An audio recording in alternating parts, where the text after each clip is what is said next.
ശരി. Kozhikode Thiruvambady കാളിയമ്പുഴയിൽ KSRTC bus പുഴയിലേക്ക് മറിഞ്ഞപ്പോൾ 2 മരണമാണ് സ്ഥിരീകരിച്ചിരിക്കുന്നത്. റിയാസ് KMRലേക്ക് തിരിച്ചു പോവുകയാണ്. റിയാസ്, ഇപ്പോൾ 2 മരണം സ്ഥിരീകരിച്ചു എന്നാണ് അറിയാൻ സാധിക്കുന്നത്. ശാന്തി ഹോസ്പിറ്റലിൽ പ്രവേശിപ്പിച്ച ഒരു പുരുഷനാണ് ഇപ്പോൾ മരിച്ചു എന്ന് അറിയാൻ സാധിക്കുന്നത്. അവരുടെ വിവരങ്ങൾ എന്തെങ്കിലും ലഭിക്കുന്നുണ്ടോ? രണ്ടുപേരും കണ്ണപ്പഞ്ചാൽ സ്വദേശിനികളാണെന്നാണ് വ്യക്തമാകുന്നത്. അത് സ്ത്രീയാണോ പുരുഷനാണോ എന്നത് സംബന്ധിച്ചൊരു വ്യക്തത കൈവരേണ്ടതുണ്ട്. അപകടത്തിൽ മരണം കണ്ടപ്പഞ്ചാൽ സ്വദേശി കമല ആണ് മരിച്ചത്. കണ്ടപ്പഞ്ചാൽ സ്വദേശി രാജേശ്വരിയും കണ്ടപ്പഞ്ചാൽ സ്വദേശിനി തന്നെയായ കമലയുമാണ് മരിച്ചത് എന്നൊരു വിവരമാണ് ഏറ്റവും ഒടുവിൽ നമുക്ക് ലഭ്യമാകുന്നത്.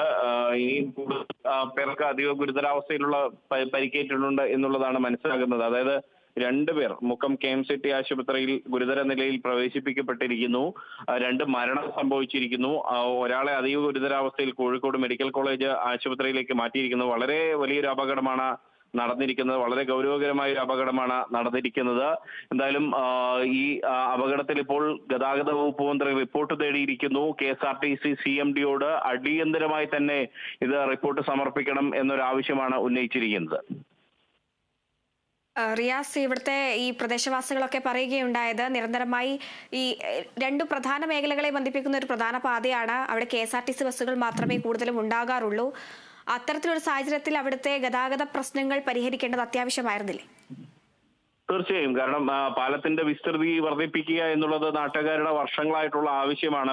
മാത്രമല്ല പാലത്തിന്റെ പഴക്കം വളരെ ദുർബലമായ ഒരു പാതയായിരുന്നു അത്. ആ പാലത്തിന്റെ പഴക്കം അത് സംബന്ധിച്ച് പറയുന്നു. തിരിച്ചു വരാം. ഇപ്പോൾ വാർഡ് മെമ്പർ മേഴ്സി ഞങ്ങളോട് കൂടെ ചേരുന്നുണ്ട്. ശ്രീമതി മേഴ്സി, ഇപ്പോൾ ഈ ഒരു അപകടത്തിൽ ഇപ്പോൾ 2 മരണം സ്ഥിരീകരിച്ചിരിക്കുകയാണ്. പ്രധാനമായും അവിടുത്തെ പ്രദേശവാസികളൊക്കെ പറയുന്നത് ആ ഒരു റോഡിന്റെ അവസ്ഥയാണ്.